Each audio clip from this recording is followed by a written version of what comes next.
పొరుగు దేశంలో హిందువులపై వరుసగా జరుగుతున్న హింసాత్మక ఘటనలు తీవ్ర ఆందోళనకు గురిచేస్తున్నాయి.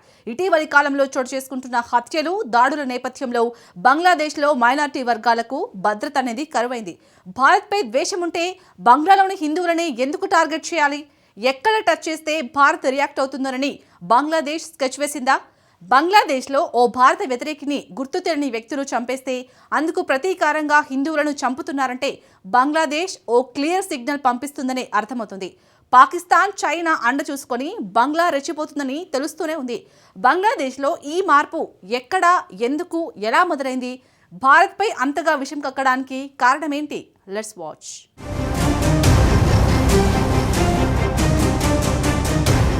బంగ్లాదేశ్ ఇప్పుడు ఈ దేశం భారత్కు పెద్ద తలనొప్పిగా మారింది. భారత్ తన శక్తిని ధారపోసి పురుడు పోస్తే వచ్చిన దేశం బంగ్లాదేశ్. 1971 యుద్ధంలో భారత్ అందించిన సహకారంతోనే బంగ్లాదేశ్ పాక్ చెర నుంచి విముక్తి పొందింది. గత కొంతకాలంగా మన పొరుగు దేశంతో ఉన్న సంబంధాలు క్షీణిస్తూ వస్తున్నాయి. మనపై పొరుగు దేశ నివురుగప్పిన నిప్పులా వ్యవహరిస్తోంది. బంగ్లా మాజీ ప్రధాని షేక్ హసీనా అప్పగింత విషయంలో ఇండియా, బంగ్లాదేశ్ మధ్య సంబంధాలు దెబ్బతిన్నాయి. బంగ్లా తాత్కాలిక ప్రభుత్వాధినేత మహమ్మద్ యూనస్ కూడా ఇండియా బద్ద వ్యతిరేకి. ఇండియా అంటే ఆయనకు ఏమాత్రం గిట్టదు. బహిరంగంగానే భారత్కు వ్యతిరేకంగా విషం చుమ్ముతుంటారు. ఇదిలా ఉండగానే బంగ్లాదేశ్లో స్టూడెంట్ లీడర్ ఉస్మాన్ హాదీ కాల్చివేత, ఆ తర్వాత హిందూ యువకుడి దారుణ హత్యతో ఆ దేశంలో ఉధృత పరిస్థితులు తీవ్రస్థాయికి చేరుకున్నాయి.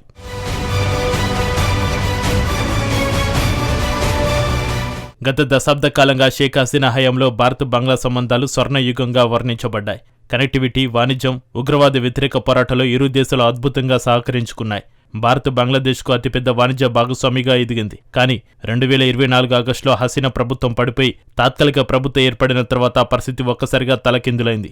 బంగ్లాదేశ్లో ప్రస్తుత పరిస్థితులు భారత్కు సవాలుగా మారుతూ వచ్చాయి. బంగ్లాలోని హిందూ మైనారిటీలపై జరుగుతున్న హింస ఢిల్లీని తీవ్ర ఆందోళనకు గురిచేస్తోంది. ఇటీవల కొందరు బంగ్లా నాయకులు భారత్లోని ఈశాన్య రాష్ట్రాల వేర్పాటువాదులకు ఆశ్రయం ఇస్తామని హెచ్చరించడం దౌత్యపరంగా పెద్ద దుమారం రేపింది. షేక్ హసీనా ప్రభుత్వం పతనమవడంలో కీలక పాత్ర పోషించిన ఇంకిలాబ్ మోంచు ప్రతినిధి షరీఫ్ ఉస్మాన్ హాదీ హత్యతో ఈ ఉధృత పరిస్థితులు మొదలయ్యాయి. డిసెంబర్ 12న గుర్తు తెలియని వ్యక్తుల కాల్పులో షరీఫ్ ఉస్మాన్ హాదీ మరణించాడు.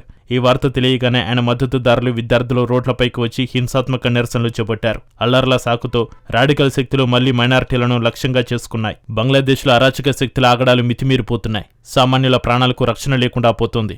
ఇస్లాంకు వ్యతిరేకంగా వ్యాఖ్యలు చేశాడన్న నెపంతో 25 ఏళ్ల హిందూ యువకుడు దీపు చంద్రదాస్ను నిరసనకారులు క్రూరంగా కొట్టి చంపడం అంతర్జాతీయంగా కలకలం రేపింది. బంగ్లాదేశ్లో హిందువులకు రక్షణ లేకుండా పోయింది. ఎప్పుడు ఏం జరుగుతుందో తెలియని పరిస్థితుల్లో అక్కడి హిందువులు బిక్కుబిక్కుమంటూ జీవిస్తున్నారు. కొంతమంది దుర్మార్గులు అక్కడి హిందువుల్ని హింసలకు గురిచేయడమే కాకుండా దారుణంగా చంపేస్తున్నారు.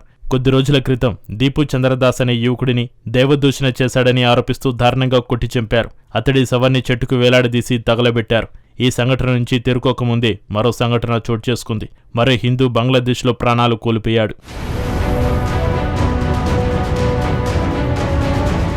రాజ్బరీలోని హోసాయి దంగా గ్రామానికి చెందిన 29 ఏళ్ల అమృత్ మండల్ అలియాస్ సామ్రాట్ అనే యువకుడిపై హోసాయి దంగా మార్కెట్లో కొంతమంది దాడి చేశారు. అందరూ కలిసి కొట్టి చంపేశారు. స్థానికులను భయపెట్టి డబ్బులు దోచుకుంటున్నాడనే కారణంతో అతన్ని కొట్టి చంపినట్లు పోలీసులు చెబుతున్నారు. అమృత్ సామ్రాట్ బాహిని అనే గ్రూపునకు నాయకుడిగా ఉన్నాడని తెలిపారు. ఏ కారణంతో సామ్రాట్ హత్య జరిగిందో తెలుసుకునేందుకు ప్రయత్నిస్తున్నారు. ఈ సంఘటనలతో మరోసారి స్థానిక హిందువుల్లో భయాందోళనలు మొదలయ్యాయి. బంగ్లాదేశ్లో అరాచక శక్తులు రెచ్చిపోతున్నాయి. మతపరమైన ఆరోపణల సాకుతో సామాన్యులపై జరుగుతున్న దాడులు ఆ దేశ ప్రతిష్టను అంతర్జాతీయంగా దిగజార్చుతున్నాయి. ఇస్లాంకు వ్యతిరేకంగా వ్యాఖ్యలు చేశాడన్న నెపంతో నిరసనకారులు క్రూరంగా కొట్టి చంపిన ఘటన తీవ్ర సంచలనం సృష్టించింది. ఈ అమానుష కాండపై ప్రపంచవ్యాప్తంగా నిరసనలు వ్యక్తమవుతున్నాయి. దీపు చంద్రదాస్ హత్య కేసులో ఇప్పటివరకు 7 నిందితులను అరెస్టు చేసినట్లు బంగ్లాదేశ్ ప్రభుత్వం అధికారికంగా ప్రకటించారు. మా పాలనలో మూకదాడులకు తావులేదు, చట్టాన్ని చేతుల్లోకి తీసుకున్న వారికి కఠిన శిక్షలు తప్పవని హెచ్చరించారు. అల్లర్లపై దర్యాప్తు చేసేందుకు ప్రత్యేక కమిషన్ ఏర్పాటు చేశామని, ప్రజలందరూ సంయమనం పాటించాలని కోరారు. అయితే క్షేత్రస్థాయిలో హిందువులపై జరుగుతున్న దాడులు ఇంకా ఆందోళన కలిగిస్తూనే ఉన్నాయి.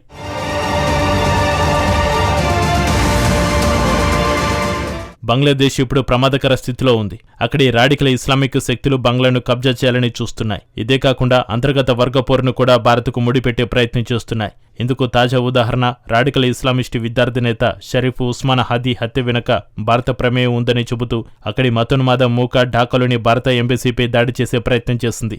రాజకీయ మతశక్తులు తమ ప్రయోజనం కోసం ప్రభుత్వ సంస్థని ఉద్దేశపూర్వకంగా బలహీనపరుస్తున్నాయని ఒక నిఘా నివేదిక స్పష్టంగా చెప్పింది. ఇతర చోటామోటా పక్షాలతో కలిసి ఏకంగా అధికార పీఠంపైనే జమాతే ఇప్పుడు కన్నేసింది. ఈ పరిస్థితుల్లో దానితో పోలిస్తే ఉదారవాది అయిన తారిక్ రాక భారత్కు ఊరటనిచ్చే పరిణామమే. పైగా భారత్తో సత్సంబంధాలు కోరుకుంటున్నామన్న బీఎన్పీ ప్రకటనను విశ్లేషకులు గుర్తు చేస్తున్నారు. జమాతే వంటి మతోన్మాద శక్తికి మూకుతాడు పడ్డం మన జాతీయ ప్రయోజనాల రీత్యా చాలా ముఖ్యమని చెబుతున్నారు. తారిక్పై ఉన్న అవినీతి, హసీనా హత్యాయత్నం తదితర కేసులన్నింటినీ కోర్టులు ఇటీవలే కొట్టేశాయి. దీంతో ఆయన ఎన్నికల పోటీకి మార్గం సుగమమైంది.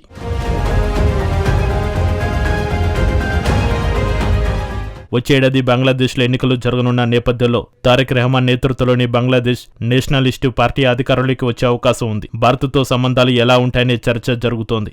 షేక్ హసీనా నాయకత్వంలోని బంగ్లాదేశ్తో భారత్కు సత్సంబంధాలు ఉండేవి. ఆమె రాజీనామా చేశాక ఢిల్లీలోనే తలదాచుకున్నారు. కానీ తాత్కాలిక యూనస్ ప్రభుత్వంతో సంబంధాలు పూర్తిగా దెబ్బతిన్నాయి. భారత్ పాకిస్తాన్కు రెహమాన్ సమదూరం పాటించే అవకాశాలు కనిపిస్తున్నాయి. ఢిల్లీ కాదు, రావుల్పిండి కాదు, బంగ్లాదేశ్ తర్వాతే ఎవరైనా అని తారిక్ రెహమాన్ అంటున్నారు.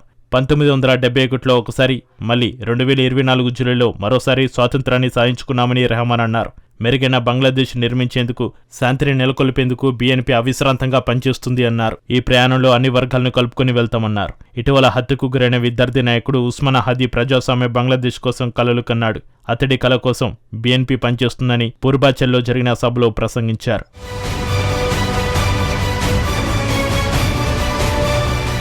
బంగ్లాదేశ్ క్రమంగా పాకిస్తాన్కు దగ్గరవుతుంది. త్వరలో జరగబోయే ఎన్నికల్లో బంగ్లాదేశ్ నేషనలిస్టు పార్టీ ప్రభావం చూపుతుందని భావిస్తున్నారు. ఆ పార్టీతో భారత్కు చెప్పుకోదగిన సంబంధాలు లేకపోయినప్పటికీ దానిని భారత్ ఒక ప్రజాస్వామ్య పార్టీగా పరిగణిస్తోంది. ఆ పార్టీతో భారత్ సత్సంబంధాలు పునరుద్ధరించుకునే అవకాశాలు కనిపిస్తున్నాయి. రెహమాన్ ప్రసంగంతో బంగ్లాదేశ్లో తిరిగి సాధారణ పరిస్థితులు వచ్చే అవకాశాలు ఉన్నాయి.